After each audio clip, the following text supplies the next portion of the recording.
Hi, I'm Ian Bremmer, and welcome to the GZERO World Podcast. I'm host of the weekly show GZERO World on Facebook Watch. In this podcast, we share extended versions of the big interviews from that show. This week, I sit down with General David Petraeus, retired four-star general, former director of the CIA, and the world's leading expert in counterinsurgency warfare. Today, we'll be talking about the extraordinary range of issues facing the world today, including ISIS and North Korea. Let's get to it.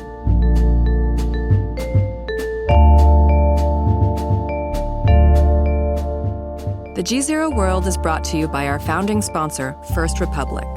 First Republic, a private bank and wealth management company, places clients' needs first by providing responsive, relevant, and customized solutions. Visit firstrepublic.com to learn more.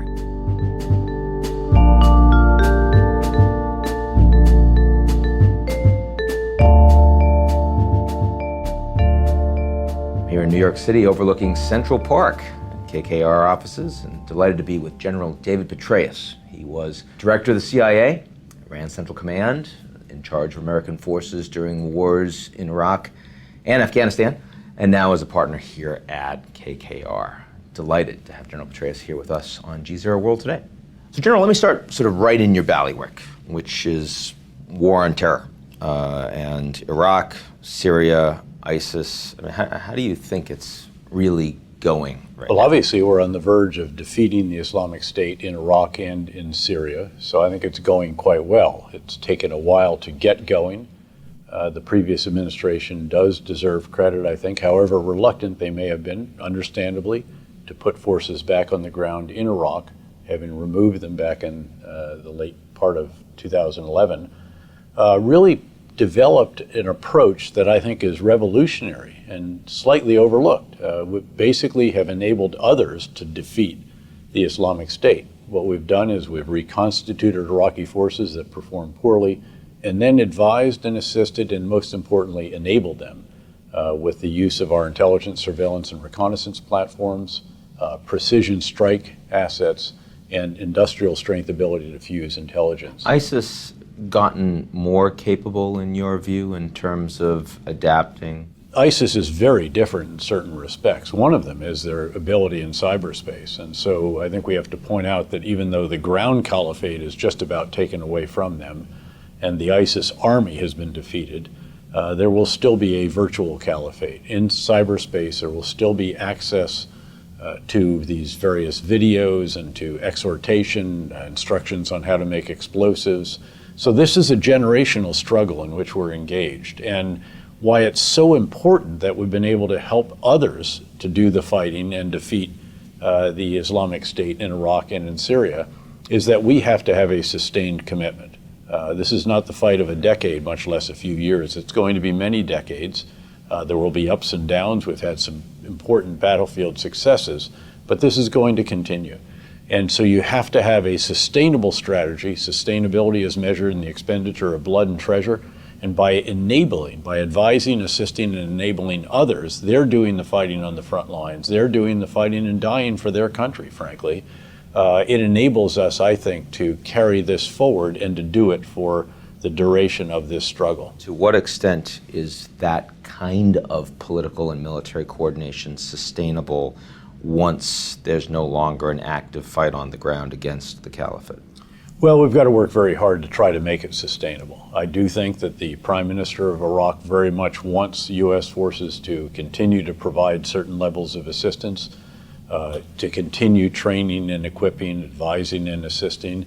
There still is going to be a fight in Iraq. There will be a fight now. It will be against residual guerrilla elements, and certainly terrorist cells are still there, still trying to blow up innocent civilians in cities like Baghdad and elsewhere. And indeed, if there is not inclusive governance, there will be fertile fields for the replanting of the seeds of ISIS 3.0. So it's incumbent on the Prime Minister, the Iraqi Parliament, and the other leaders of Iraq to ensure that the Sunni Arab community feels that their incentive is to support the new Iraq rather than to oppose it, as they have done on a number of occasions. If you'd say that both the Obama administration and the Trump administration deserve a fair amount of credit for getting it right, both politically and militarily, against ISIS in Iraq and Syria. Where does the fight now turn? To what extent is there enough focus being placed on other areas where counterinsurgency is going to be a big priority for the Americans? Well, first of all, I've always said that I had no doubt, in fact, even in the darkest days for Iraq, that with U.S. Support, with U.S. advice and assistance, that Iraqi forces reconstituted would be able to defeat the Islamic State. And that has turned out to be true. But I've also said that the battle that mattered most was not the battle against ISIS, the army, if you will. It's the battle after that. It's the battle for power and resources in the land of the two rivers, a country that has vast resources. Of course, not just energy, but also the unique amount of water, the only oil-producing country of any magnitude that has that level of water in the Arab world, and a variety of other mineral blessings as well. And it has always been the case. This has always been about, again, who has that power in terms of government and the ability to divvy up the resources. So, I mean, we've done the driving, we've done the leading, we've been effective on the military front in Iraq. Would you argue that diplomatically the Iranians have actually been winning so far? The Iranians are very good at spying a wave and surfing it. And they have made the most of their opportunities because of the Syrian civil war and because of the advent of ISIS in Iraq. Now, Iraq knows that they always have to have a relationship with Iran, but just because they're two Shia countries, I think people shouldn't leap to the conclusion that Iraq wants to be, metaphorically speaking, the 51st state of Iran. They do not. They're very conscious of the differences in language and ethnic and everything else, but they do have to have a relationship. So on the other side of that, obviously, is Saudi Arabia and the UAE. A lot going on there. Before we talk about the domestic, let's talk about the geopolitical. Where do you give them good marks or lousy marks in their ability to counter what has clearly been a geopolitical wave against them over the past few years? Well, they've had limited ability to do certain actions in certain places, certainly. Although they have certainly been part of the coalition against the Islamic State, and a significant part of it. They've flown, they've dropped bombs, and they've been engaged in that. But of course, they've had a major involvement in Yemen. And you know, I'm one of those who I think I'm a bit more understanding of what's taken place there, perhaps, because I remember when Saudi Arabia was criticized as wanting to fight to the last American. And they decided here that the Shia Houthis, supported by Iran, who couldn't get what they wanted at the political bargaining tables in Sana'a, so they decided to get it with force of arms. Are the Saudis going to face in Yemen at the end of a military campaign the same kind of problem that the Americans are facing in Iraq, but in a sense on a much worse scale, because I mean, the economy is nowhere, right? I think it's more challenging. Yeah. You don't have the prospect of $100 billion of oil revenue and a variety of other mineral and natural gas assets. You look at the state of the region as you've just described it. You look at the state of the economic and the governance problems. You see that the Iranians are gaining influence. Can you bet on the Saudis in that environment? And should the Americans be betting on them as much as they seem to be in the Trump administration? Well, we certainly need to have high hopes for them, and we need to help them in every way that we can. Let's recognize that Saudi Arabia is not, as someone asked me the other day, how's the Saudi transition going? This is not a transition. There are several revolutions ongoing in Saudi Arabia, several of them very heartening, some others a bit less so. The Crown Prince, who now has consolidated power with the support of his father and the approval of his father, the king, is embarked on a revolution to completely retool the Saudi economy. They have to do that. You can do the math, take the amount of sovereign wealth fund, less than 500 billion, recognize they probably need to keep at least 200 of that untouched to keep the banking system and the currency and so forth solvent. And they're running deficits that are somewhere in the neighborhood of $50 to $60 billion a year, perhaps even a bit more. you can do the math. They have to transform this economy. They have to diversify it. They cannot continue to rely on just oil exports as the driver of that economy, especially with the expectation that prices are not going to rebound. No, clearly they need to make the changes. So that's a revolution. Yes. But to enable that revolution, I'm pretty certain the Crown Prince realizes that he's got to drive it. It can't be done the way that they've done business in the past, which is relatively consensual, lots of meetings, discussions, and very, very slow pace. The conservative forces have been quieted. Dozens of clerics have been removed or silenced. And now, of course, there's a revolution in governance. Again, it used to be different. It's consolidated, and that's been facilitated by the removal of a number of individuals who might have been competitors to the now Crown Prince, including the previous Crown Prince, and most recently Prince Mittab, the head of the National Guard. As you know, there's 3 different security organizations, Ministry of Defense, Ministry of Interior, and the National Guard. They used to be separate, different elements of the family that take turns being Crown Prince and so forth, worked it all out.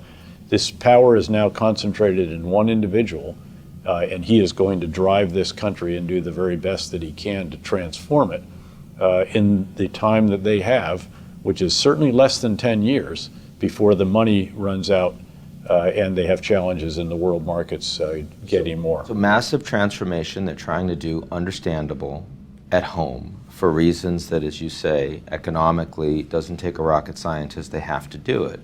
Question is, doing that at the same time that you're engaged in a pretty aggressive regional strategy when the geopolitics are going against you. One, is that something that we should believe in? And 2, do you think the American response so far has been appropriate? Look, I don't think, we certainly don't have any love for Iran. This is a country responsible for the hundreds of our soldiers killed by Iranian provided explosively formed projectiles when I was privileged to command the surge in Iraq. Lots of other blood on their hands for other attacks on U.S. Elements in the region, barracks and the rest, and a very different approach to how they would like to take the region. Clearly would like to be the hegemon, at the very least, in the Shia portions of the Middle East. I think the aggressive actions, this malign activity, does need to be resisted, and I think that's what we are about doing. I think we didn't do sufficient amount of that at some times in the past, and I think that not doing that has begot more aggressive actions. Again, like revisionist powers throughout history, if they're not met with firmness, they will continue to go until they meet something that is firm. The same is true, by the way, I would contend, of Russia and of North Korea and China. And even China. Yeah, noting that China is also our #1 trading partner, as well as our #1 strategic competitor, and the relationship that is the most important in the entire world. I was literally going there, which is that, this notion that there are challenges out there and the Americans need to be assertive in checking them. And I mean, clearly you could make the same case of the Americans vis-a-vis Russia and Ukraine. You could make the same case, the Americans vis-a-vis China, North Korea. In that regard, do you think the strategies being offered right now by the Trump administration are up to the challenge? Well, I think we're still in the early stages, certainly of this administration, putting that strategy together. I do agree with the rebalance to Asia that was pursued by the previous administration, although sometimes it really was a pivot trying to get away from the Middle East and do something where the history of the next century will be written, of course, in the Asia Pacific. So it's still early days, I think, in that regard. It has to be pragmatic, has to be sustainable again, has to be prudent, should be firm but not provocative. And again, I think that is still all very much a work in progress. And the centerpiece right now, of course, is getting China's attention to do more about essentially a client state, at least in the sense that 90% of the trade goes to and from North Korea through China. And so getting China to do more to bring pressure on North Korea to stop the missile testing and stop the nuclear testing, I think, is the imperative of the moment. And you said perhaps South Korea, perhaps Vietnam. I mean, is this a multilateral strategy? Does there need to be a greater defense coordination that is institutionalized with the Americans in Asia? I don't know how much more you can institutionalize. We obviously have alliance relationships with 4 of the countries there, Australia, New Zealand, Japan, and Korea. We have defense agreements with several others, Philippines and so on. And India, which of course was non-aligned, now more clearly, I think, aligned with the United States, but by no means ready for any kind of alliance relationship. But who knows down the road how that partnership could evolve. So I certainly think that is an effort worth pursuing. Again, not in a way that's provocative to China, but certainly in a way that does show China that there are limits to its activities. Arguably, we should have shown that more firmly much earlier on when the first island building began, and certainly when the militarization of those islands began. The problem now is, of course, the facts on the ground are established, and you're not going to roll those back. And they're getting more established every day. Yeah. I mean, how do you effectively check China when their military capabilities in their backyard and their economic capabilities are growing so dramatically, and their willingness to develop political leadership to back that up is also behind it? I think this is the challenge of the next decades, if not longer. The rise of China has returned us to an era of great power rivalries, something we didn't have for the 20 or 25 years after the fall of the wall, the dissolution of the Soviet Union, and Operation Desert Storm. It's back now very significantly. I'm not prepared to say it's a bipolar moment by any means. It's still very much evolving. And of course, the resurgence of Russia is another complicating factor in this whole great power rivalry era that we've now entered. But for the next few decades or longer, this is going to be the challenge that we're going to have to deal with. It's a bit concerning to hear some of the rhetoric from the 19th Party Congress, how assertive it is, certainly not hiding the light under a bushel any longer, talking about aspirations to be the global leader and with certain timelines and all the rest of that. Now, recognizing that this is our number one trading partner as well as, again, our number one strategic competitor, we obviously have to get this right. There should be certainly more pressure on certain trade practices. There certainly should be concerns voiced about some of the other practices that are being implemented now.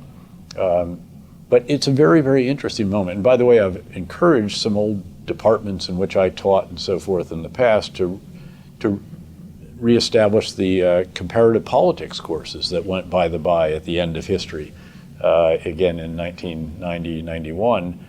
Because China's system is now a very viable, in the eyes of many, alternative to the U.S. system, and so the sense that at the end of history, with the Soviet Union dissolution, that system was completely invalidated. You see a competitive system now, single-party rule, very different freedoms and so forth, but very successful. Economically, achieving something no other country in history has ever done, 2 decades straight of double-digit GDP growth year after year. So this brings me back to, in a sense, it's kind of like the discussion we had on Iraq, where the Americans understand how to do the military piece, but dealing with the institutions, the politics are more challenging. Now we take this globally. On the China front, how do you think the Americans are we capable? And have we been capable under the Trump administration of responding to that challenge? Intellectually speaking, if you will, we're capable. I mean, we have the capability. The question is whether we can organize properly for this, whether we can get the big ideas fully right and fully developed, and then whether we can implement them. And so this is where you have to look at the State Department and note that there are numerous of the Assistant Secretary positions, including Near East affairs, Far East, and so forth, that have not been filled, and to my knowledge haven't even had people nominated in many of those cases. So when you get into a challenge, for example, say the Saudis and the Emiratis and their differences with Qatar, that's something an assistant secretary would go out and just travel back and forth, and maybe he brings in the secretary or the deputy or an undersecretary to seal a deal. But we've had 3 acting assistant secretaries of NEA, and none of those can go out with the kind of clout that you have if you are a Senate-confirmed assistant secretary. So we've got to get on with that to ensuring that we have the organizational capability. So Tillerson's top priority as Secretary of State, and the internal reorg and cutback would not be your priority. That can be a priority, but he's got to populate these positions. If you want to say what's surprised you on the concern side over the last year, where do you think the biggest holes are and what the Americans need to be doing to check these threats around the world? I think one of the lessons that we learned in the past 16 years is that you cannot counter terrorists like ISIS and Al-Qaeda with just counter-terrorist force operations. Military action is often necessary, but it is seldom sufficient. You have to have a whole-of-government approach. Now, it's ideal that in Iraq and lesser degree some of the other countries where we're engaged, that others are performing a lot of those other tasks, and indeed that it's their soldiers who are on the front lines in the fighting. That makes it more sustainable for us, and that's important because it's a sustained commitment. Despite all the military successes, you don't want to see an unbalanced capacity of the United States, and the other pieces need to be prioritized just as much. I was one of those who was asked by successive secretaries of state, along with Admiral Mullen, I might add, to go up to Capitol Hill and to speak to the appropriations subcommittee that dealt with funding for the State Department. It's because I was a champion for their budget as well as obviously for the defense budget. And the reason is if they can't do or don't have the capability to do what we need them to do, the country needs them to do, and the military needs them to do, then oftentimes the military has to do it. And we may or may not be as good at that task as they are, the professionals, needless to say. So what surprised you from the Trump administration in terms of foreign policy and national security? We're almost at 1 year right now. I know the team around the president exceedingly well. It's a superb national security team, so maybe it's less surprising to me than it might be to others. But I think many individuals have been struck by the fact that despite the campaign rhetoric, the post-campaign commentary, I think American foreign policy would be assessed as having more continuity than change. Certainly there are areas of change, although we're still not certain of how big that change will be, and those would be in trade, climate, and immigration policies. But on national security policies. But on the broad national security policies, after criticism of NATO and so forth, ultimately embraced it. Iraq. Criticized China, embraced the one China policy, criticized Japan and Korea to a degree of not bearing their share of this, and actually has now developed very good relationships. Continued, and I think doing better, in fact, in implementation of the fight against ISIS in Iraq and in Syria, removed some of the restrictions that were still there, devolved some authority appropriately, in my view, and contrary to his own inclinations, as he explained. He didn't want to stay in Afghanistan, much less reinforce, but came to the realization that we went to Afghanistan for a reason. It's because the 9/11 attacks were planned there, and the initial training of the attackers was conducted there when the Taliban controlled the bulk of the country, and was stayed for a reason, to make sure that that sanctuary is not reestablished, which Al-Qaeda and ISIS have tried to do. There's something about Eastern Afghanistan that really appeals to them. So again, you can work your way around all of these different elements of American foreign policy, and generally it's a bit more continuity than change, despite the occasional. To be fair, lack of I mean, when message Trump first came in, the national security team looked very different, right? I mean, you had Flynn, sort of as national security advisor. You had Bannon, you had Gork. I mean, you had a lot of people that would have raised, views from lots of external observers that they'd be moving in a different direction. Those guys are all gone. The people that you're referring to that you know very well are folks that I think most observers would feel pretty comfortable with actually running the shop. So there has been a big personnel change too. Well, some of the early appointments as well. I think, again, Secretary Mattis. I think Secretary Tillerson substantively has been very solid, frankly. Again, much more continuity than change in his approach. And in some of the areas where there have been slight changes, I think perhaps even for the better. But I think that's a bit jarring to some people who obviously you have to read the tweets, but you can't get just riveted on those. You need to follow the troops, follow the money, and follow the substance of policies. And you'll see that in NATO Europe, there's more troops out in the Baltic states and in eastern Poland. There's more money there for refurbishing and rebuilding some of the defense capabilities that we drew down in the wake of the dissolution of the Soviet Union and the fall of the wall. There's even 2 new NATO commands going to be established, one to facilitate the logistics of getting out to Eastern Europe, and the other focused on maritime challenges that have reemerged with the resurgence of Russia. General David Petraeus. Great to be with you. Thank you very much. Good to see you, friend.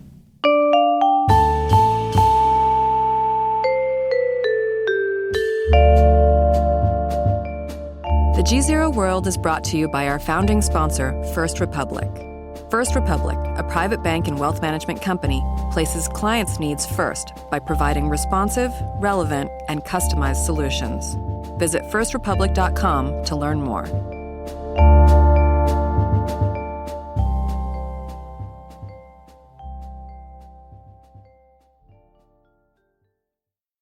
You're listening to the GZERO World with Ian Bremmer podcast, your weekly geopolitical deep dive into the world's biggest news stories, featuring in-depth conversations with global leaders and newsmakers. To get more of GZERO's insights on global politics every morning, sign up for our free newsletter, GZERO Daily, at gzeromedia.com.